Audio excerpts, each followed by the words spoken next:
আল্লাহ নবী সাল্লাল্লাহু আলাইহি সাল্লাম তো বলছে 7 বছরের আগে নামাজ শিখাইতে। আল্লাহ নবী সাল্লাল্লাহু আলাইহি ওয়াসাল্লাম তো বলছেন 7 বছর বয়সের বাচ্চাকে নামাজ পড়াও, তাহলে তার আগেই শিখাও সামান্য, আর 10 বছরের ভিতরে কমপ্লিট তাকে নামাজি বানায় ফেলো। 10 বছর বয়সী বাচ্চা যদি নামাজ না পড়ে তাহলে তাকে শাসন করো, প্রহার করো, প্রহার করো।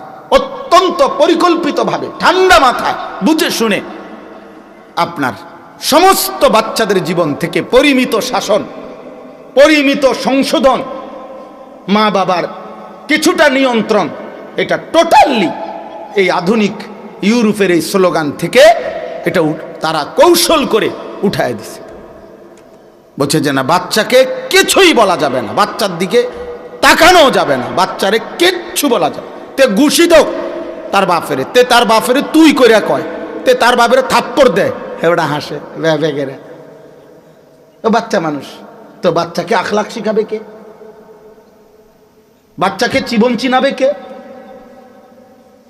রাসূলুল্লাহ সাল্লাল্লাহু আলাইহি ওয়াসাল্লাম 5 বছরের নাতি হাসান, ওনার মুখ থেকে সাদকার খেজুর মসজিদে নববীর বারান্দায় খেজুর মুখে দিছে উনি, আল্লাহ নবী মুখের থেকে খুলে ফেলে দিছে। 10 বছরের বাচ্চা নবীজির সামনে খাইতে বসে হাত নাড়াচ্ছে, আল্লাহ নবী সাল্লাল্লাহু আলাইহি ওয়াসাল্লাম তৎক্ষণাৎ সংশোধন করছে যে হে আল্লাহর বান্দা, ইয়া গোলাম, হে প্রিয় বৎস, সাম্মিল্লাহ, বিসমিল্লাহ বলো, কুল বিয়ামিনিকা, ডান হাতে খাও, কুল মিম্মা ইয়ালিকা, তোমার সামনের থেকে খাও। কেন শিখাইলেন তিনি এটা? আল্লাহ নবী সাল্লাল্লাহু আলাইহি ওয়াসাল্লাম রাহমাতুল লিল আলামিন না, তার চাইতে বেশি দয়া মায়া কার?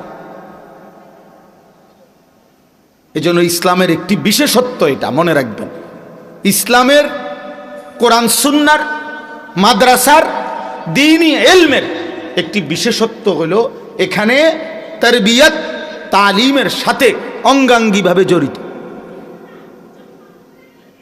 এখানে শব্দও শেখায়, আখলাকও শেখায়।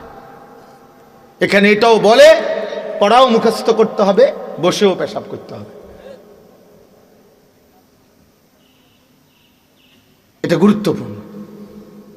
এজন্য দেখা যায় যে এই খামখেয়ালি আর অবহেলার কারণে নিজ প্রতিষ্ঠান, এটা তার স্কুল, এই স্কুলে বাচ্চাটা পড়ে, এই স্কুলের বাউন্ডারি ওয়ালের কোনাত খারাইয়া হেতে মতে কি রে বেটা, এটা তোর স্কুল বেটা, তোর প্রতিষ্ঠান বেটা। এই নিয়া কারো কোনো অসুবিধা নাই, কারণ এখানে ফেসাব বড় বিজনেস না, এত ফরা ফারে কিনা, এ তো মাশাআল্লাহ ফরা ফারে, এবার খারাইয়া মুতলি কি আর বইয়া মুতলি কি, মুতের সাথে পড়ার সম্পর্ক কি? না, আমাদের ইসলামের কথা হইল এটার সাথে গভীর সম্পর্ক। আল্লাহ নবী সাল্লাল্লাহু আলাইহি ওয়াসাল্লাম বলছেন, ওয়াফাররিকু বাইনাহুম ফিল মাদাজি', 10 বছর বয়সী বাচ্চাকে বিছানা আলাদা করো। 2 ভাই, আপন 2 ভাই, এক লেফ, এক কম্বল, এক কাঁথার নিচে শুইতে দিবা না, রাসূলুল্লাহ সাল্লাল্লাহু আলাইহি ওয়াসাল্লাম নিষেধ করছে। আল্লাহ নবী সাল্লাল্লাহু আলাইহি ওয়াসাল্লাম 10-11 বছরের বাচ্চাকে দেখছে যে চুল কাটাইছে, তো চুল কাটানোর পরে নবীজি দেখছে যে চুলের একদিকে একটু বড়, আরেক দিকে চুল একদম কাটানো, মানে চুল নাই।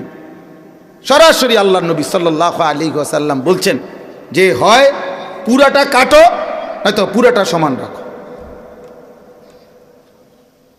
নাহা রাসূলুল্লাহ সাল্লাল্লাহু আলাইহি ওয়াসাল্লাম আনিল কাযা, এই শব্দ হাদিসের বিশুদ্ধ হাদিস। এটা আমাদের এই ফ্যাশনেবল চুল, এটা কোনোভাবেই রাসূলুল্লাহ সাল্লাল্লাহু আলাইহি ওয়াসাল্লামের অনুমোদিত নয়। প্রথম দিন থেকে যদি মুসলমানের বাপ এটা বলতো যে বাবা তুমি এটা কি চুল রাখলা, তাহলে কি সে ঠিক হইতো না? না, ফুলান মানুষ, হয়তো বুড়ো হলে ঠিক হইব 85 বছর বয়সে, সে সময় তো ঠিক না, হইও পানে আড্ডি মাড্ডি নাই, শরীরের গিরাগাড়ি নাই, জোরাজারি নাই। আপনি সোজা হইতেন না, তো সোজা হইব কি? আপনি তো সোজা হইবার এই টাইম, এখন বয়স নাই ওনার, কি করবেন আপনি?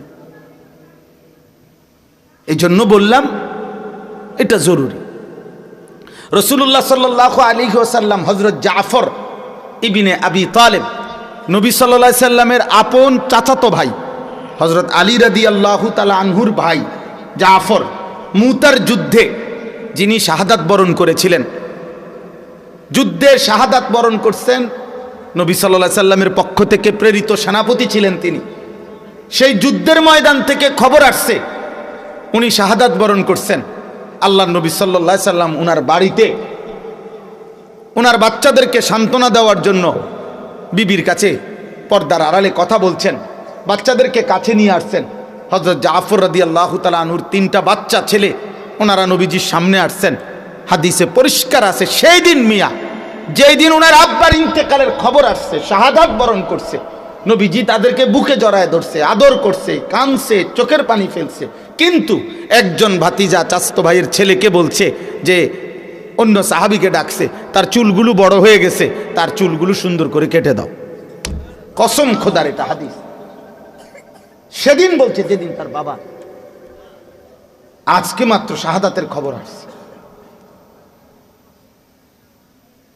এই জন্য বললাম ইসলামে তারবিয়ত পাশাপাশি প্রতিদিন শিখবেও, প্রতিদিন নিজেকে গড়বেও প্রতিদিন।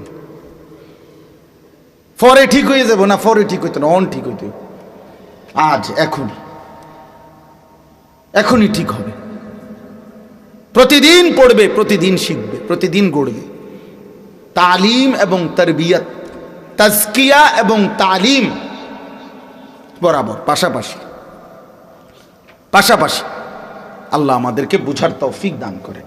আল্লাহর নবী সাল্লাল্লাহু আলাইহি ওয়াসাল্লাম নিজে বলছেন, আল্লামানি রব্বি ফাআহসানা তালিমি ওয়া আদ্দাবানি রব্বি ফাআহসানা তা'দীবি। একসাথে বলছেন নবীজি একই হাদিসে, আমার আল্লাহ আমাকে সর্বোত্তম জ্ঞান ইলম আল্লাহ শিখিয়েছেন এবং আমার আল্লাহ আমাকে সর্বোত্তম আদব শিখিয়েছেন।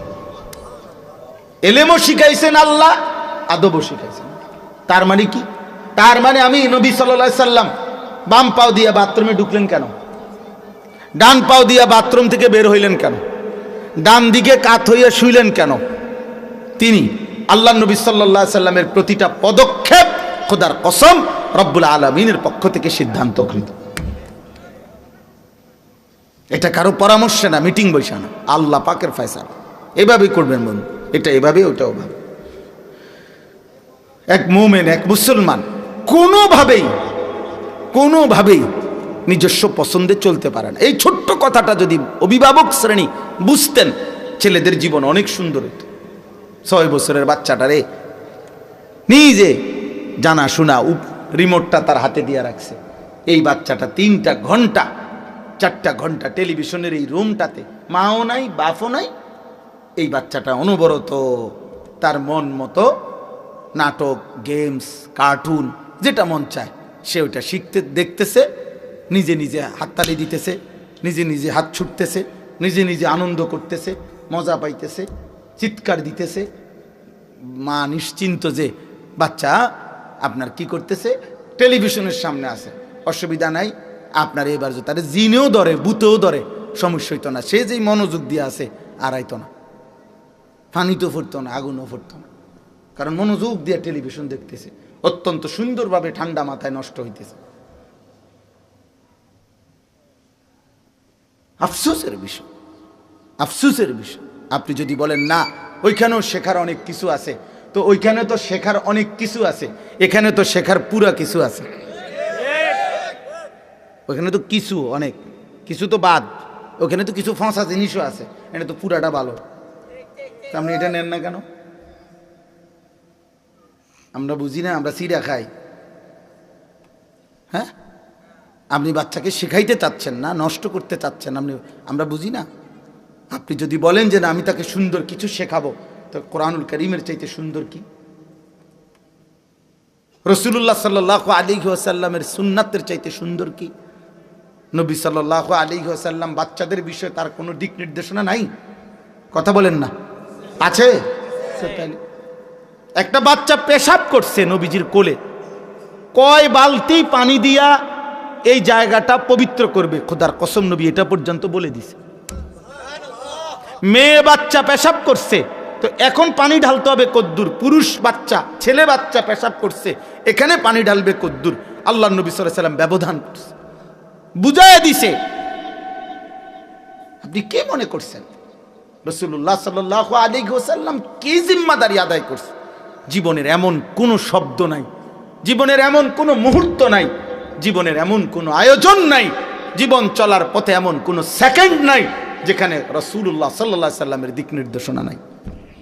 এমন হতেই পারে না, পৃথিবীতে ইসরাফিলের ফু পর্যন্ত এমন ঘটনা ঘটবে না, এমন প্রশ্ন আসবে না যে প্রশ্নের উত্তর আল্লাহর নবীর জীবনীর মধ্যে নাই, কোরআনুল কারীমের মধ্যে নাই।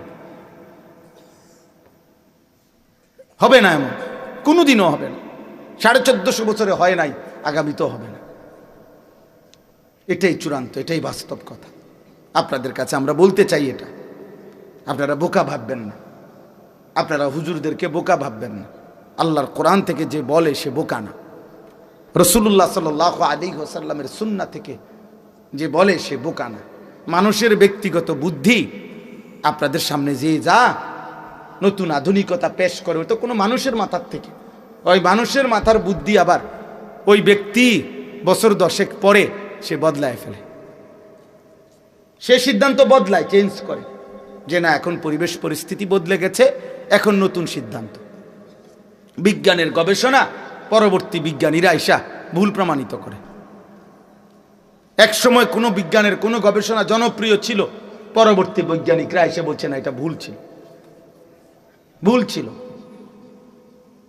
ভুল ছিল। মহাশূন্যের অসংখ্য থিওরি প্রত্যেক পরবর্তী বিজ্ঞানীরা এসা আগেরটাকে ভুল প্রমাণিত করছে।